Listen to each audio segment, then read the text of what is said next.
नमस्ते सबैजनालाई मेरो फेरि नयाँ नेक्स्ट भिडियोमा तपाईहरुलाई स्वागत छ। हामी चाहिँ आज काममा जानु लागेको।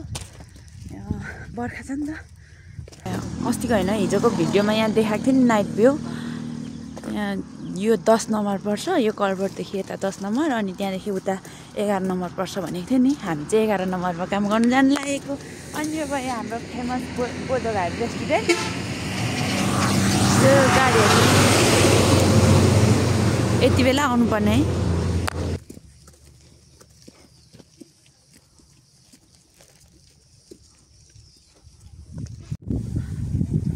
के दामी है। हामी चाहिँ अहिले चिया पानी लगेर तल्लोबारी जानु लागेको। यहाँ चाहिँ हाम्रो अम्बिकाहरूको गोठ छ। हाम्रो घर हो यो। देख्दैन रहेछ क्या दामी है। पारीको डाँडाहरू नयाँ बजार।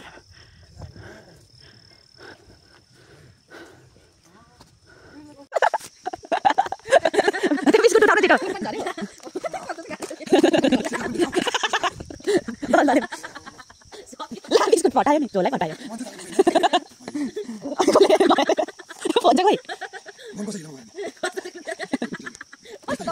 अनि कहाँ नि यस्तो भर्खर पारी त उसाउँदैछ।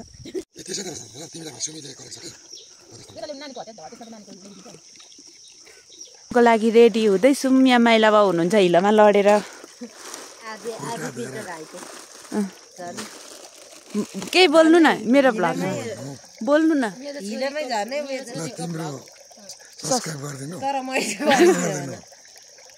मैले गरेको छुइनँ भन्नु न।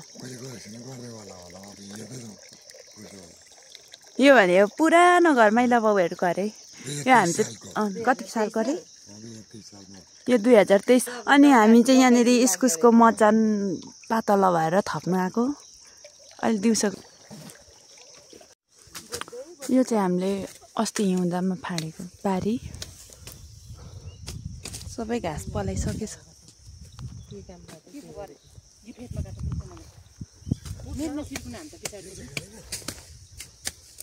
कसलाई अम्बिकालाई सिर्कन हाल्नु।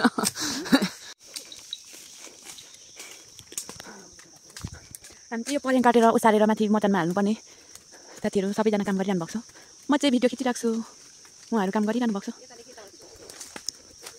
मेरो ग्लभ्सहरू कहाँ छ? यहाँ अनि काट्ने कहाँ राख्यो? हामी कहाँ छौँ? यो कहाँको जङ्गल हो? यो केराबारीको नागेको सिमानामा।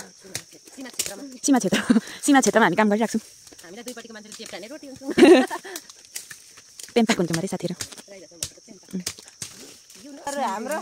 हाम्रो सरकार भन्नु नदिने सर भइरहेको छ आज। नबोल्दा नि ए नबोल्दा पनि नि हैन म भन्नु त्यसो त। ए मैले पारेको छु नि त्यस्तो गरेर। अब पात्नु त झन् भएको।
के 2 बज्नु लाग्यो नि त। अनि 2 बज्नु लाग्यो अनि घरको माइला बाउहरूले चाहिँ खाजा ल्याउनु नभ्याउनु हुने अरे नि।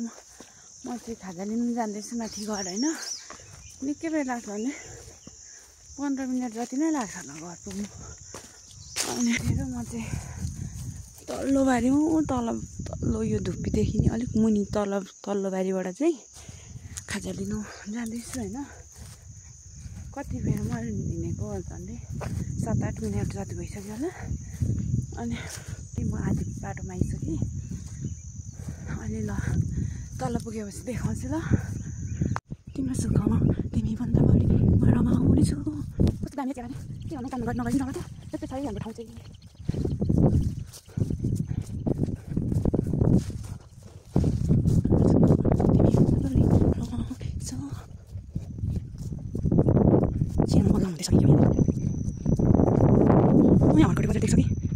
तर यो फोनले क्याप्चर गर्दैन।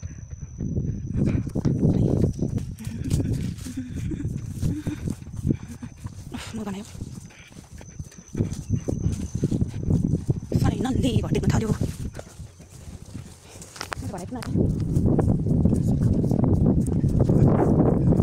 मैले आँसीको कोट यो घर उयो घरमा चाहिँ खाजा लिन गएको। आज चाहिँ बिहानदेखि लाइन गएको होइन। अन्त लाइन आयो होला भनेर यहाँ वाइफाई छ नि त नेट छ होला भनेर यहाँनिर म्यासेज सेन्ड गर्नु थियो होला। आएको लाइनै छैन रहेछ आज आएको। कहाँ गयो होला दिदी? म चाहिँ खाजा लिएर नि आइसकेँ होइन। यहाँनिर चिया छ यहाँ खाजा छ। म चाहिँ यो लगेर जाने हो तल्लोबारी। अहिले एकछिनमा भेट्नुपर्छ हेर्नु न कस्तो अप्ठ्यारो भयो कि बाटो नि चिप्लो छ नि त बर्खा भएर। अहिले तल पुगेर गर्छु ल। ल म चाहिँ खाजा लिएर नि आइसकेँ।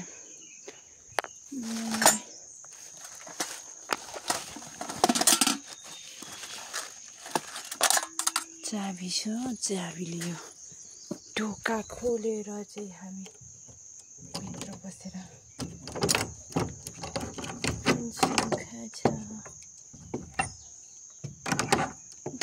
गर्मी छ क्या घाम चाहिँ लागेको छैन र पनि जस्तै गर्मी हावा नचलेर होला। भित्र पुऱ्याउँछु। यस्तो छ यहाँभित्र चाहिँ हाम्रो खाजा खाने ठाउँ चाहिँ।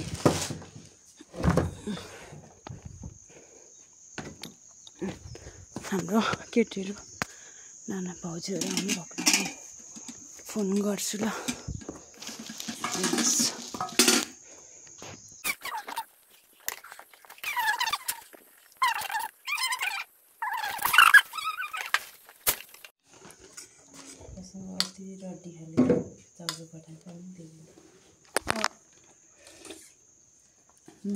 क्या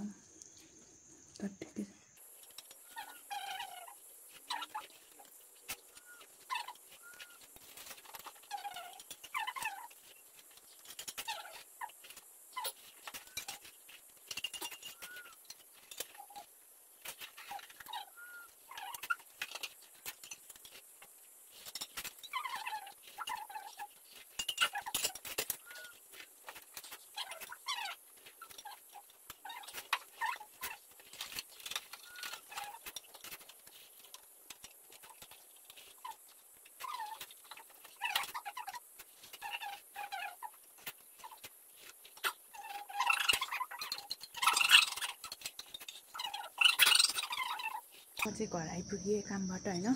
यस्तो गलेको छ नि के भन्नु र। मैले चाहिँ साँच्ची निङ्गुरे पनि लिएर आएको छु जङ्गलबाट सब्जी। अनि हेर्नु न केटाकेटीले लुगा चाहिँ यस्तो छरपष्ट बनाइदिइरहेको छु कि। बिहान जाँदाखेरि लाइन थिएन अहिले चाहिँ आएछ। फोन चार्ज लाउँछु ल यसमा भेटौँ। अनि आइज न कसलाई देखा पेस्टल यहाँ देखा न। तँ किन आएको अरे भन् त भाइ यहाँ भन्न छिटो कोसँग। यो भयो हाम्रो कसको छोरा त भन्दै त यता फर्केर नमस्ते भन्न। यता हेरेर हौ नमस्ते गर